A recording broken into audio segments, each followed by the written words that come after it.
ಕಾರ್ಮಿಕರ ಕಾರ್ಡ್ ಹೊಂದಿದ್ರೆ ಏನೆಲ್ಲ ಸೌಲಭ್ಯ ಸಿಗುತ್ತೆ ಗೊತ್ತಾ? ಹಾಗಾದ್ರೆ ಕಾರ್ಮಿಕರ ಕಾರ್ಡ್ ಅನ್ನ ಮಾಡಿಸೋದು ಹೇಗೆ ಗೊತ್ತಾ? ಹಾಗಂತ ಕಾರ್ಮಿಕರ ಹೆಸರಲ್ಲಿ ಬೇರೆ ಯಾರಾದ್ರೂ ಲೇಬರ್ ಕಾರ್ಡ್ ಮಾಡಿಸಿದ್ರೆ ಏನಾಗುತ್ತೆ ಗೊತ್ತಾ? ಗೊತ್ತಿದ್ರು ಗೊತ್ತಿಲ್ಲ ಅಂದ್ರು ಈ ವಿಡಿಯೋನ ಕಂಪ್ಲೀಟ್ ಆಗಿ ನೋಡಿ. ನಮಸ್ಕಾರ, ನಾನು ಬಿಂದ್ಯಾ ಕಶ್ಯಪ್, ಮಿರರ್ ಕನ್ನಡಗೆ ಸ್ವಾಗತ. ಲೇಬರ್ ಕಾರ್ಡ್ ಇದು ಕಾರ್ಮಿಕ ಇಲಾಖೆ ವತಿಯಿಂದ ರಾಜ್ಯದ ಎಲ್ಲಾ ಕಾರ್ಮಿಕರಿಗೆ ನೀಡುವಂತಹ ಒಂದು ಐಡೆಂಟಿಟಿ ಕಾರ್ಡ್. ಈ ಕಾರ್ಡ್ ಹೊಂದಿದ್ರೆ ಕಾರ್ಮಿಕ ಇಲಾಖೆ ನೀಡುವಂತಹ ಹಲವು ಸೌಲಭ್ಯಗಳು ಸಿಗುತ್ತೆ. ನೀವು ಕಾರ್ಮಿಕರಾಗಿದ್ರೆ ನೀವು ಕೆಲಸ ಮಾಡುವಂತಹ ಜಾಗದಿಂದ ಒಂದು ಪ್ರಮಾಣ ಪತ್ರವನ್ನ ತಗೊಂಡ್ ಬರ್ಬೇಕು.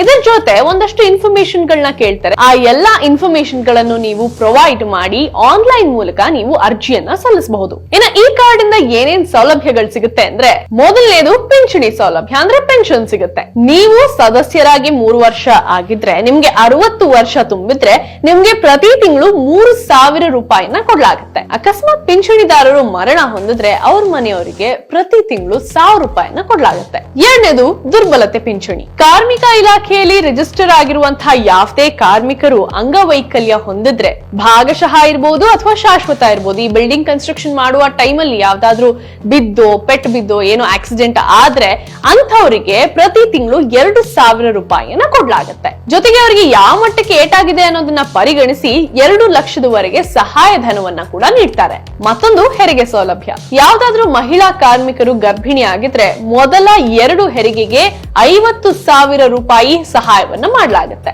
ಆಮೇಲೆ ಎಜುಕೇಶನ್ ಸ್ಕಾಲರ್ಶಿಪ್.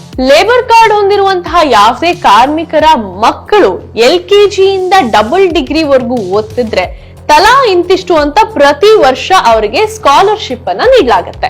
ಆಮೇಲೆ ಅಪಘಾತ ಪರಿಹಾರ. ಲೇಬರ್ ಕಾರ್ಡ್ ಹೊಂದಿರುವಂತಹ ಯಾವುದೇ ಕಾರ್ಮಿಕರು ಅಪಘಾತದಲ್ಲಿ ಮರಣ ಹೊಂದಿದ್ರೆ ಅವರ ಕುಟುಂಬಕ್ಕೆ 5 ಲಕ್ಷ ರೂಪಾಯಿಯನ್ನ ಕೊಡಲಾಗುತ್ತೆ. ಅಪಘಾತದಲ್ಲಿ ಅವ್ರಿಗೇನಾದ್ರೂ ಪರ್ಮನೆಂಟ್ ಡಿಸೆಬಿಲಿಟಿ, ಶಾಶ್ವತವಾಗಿ ಅವರು ಅಂಗವೈಕಲ್ಯವನ್ನ ಹೊಂದಿದ್ರೆ ಅವ್ರಿಗೆ 2 ಲಕ್ಷವನ್ನ ಕೊಡಲಾಗುತ್ತೆ. ಭಾಗಶಃ ಅಂದ್ರೆ ಪಾರ್ಷಿಯಲ್ ಡಿಸೆಬಿಲಿಟಿ, ಭಾಗಶಃ ಅಂಗವೈಕಲ್ಯವನ್ನ ಹೊಂದಿದ್ರೆ 1 ಲಕ್ಷವನ್ನ ಕೊಡಲಾಗುತ್ತೆ. ಹಾಗಂತ ಕಾರ್ಮಿಕರಲ್ಲದವರು ಲೇಬರ್ ಕಾರ್ಡ್ ಮಾಡಿಸಿಕೊಳ್ಳುವುದು ಕೂಡ ಅಪರಾಧವಾಗಲಿದೆ. ಈ ಬಗ್ಗೆ ಕಾರ್ಮಿಕ ಸಚಿವ ಸಂತೋಷ್ ಲಾಡ್ ಅವರು ಖಡಕ್ ಸೂಚನೆಯನ್ನ ಸಹ ನೀಡಿದ್ದಾರೆ. ಜೊತೆಗೆ ನಕಲಿ ಕಾರ್ಮಿಕ ಕಾರ್ಡ್ ರದ್ದತಿ ಅಭಿಯಾನವನ್ನ ಸಹ ಆರಂಭಿಸಿದ್ದಾರೆ. ಈ ಅಭಿಯಾನದಲ್ಲಿ ನಕಲಿ ಕಾರ್ಡ್ಗಳನ್ನ ಹಿಂತಿರುಗಿಸುವಂತೆ ಮನವಿ ಕೂಡ ಮಾಡಲಾಗಿದೆ. ಮುಂದೆ ಇಲಾಖೆ ವತಿಯಿಂದ ಆನ್ಲೈನ್ ವ್ಯವಸ್ಥೆಯನ್ನ ಜಾರಿಗೊಳಿಸಲಾಗುತ್ತೆ. ನಕಲಿ ಕಾರ್ಡ್ ಹೊಂದಿರುವವರು ಹಾಗೂ ನಕಲಿ ಕಾರ್ಮಿಕರಿಗೆ ಪ್ರಮಾಣ ಪತ್ರವನ್ನ ನೀಡುವವರ ಮೇಲೆ ಕಾನೂನು ಕ್ರಮವನ್ನ ಜರುಗಿಸಲಾಗುತ್ತೆ.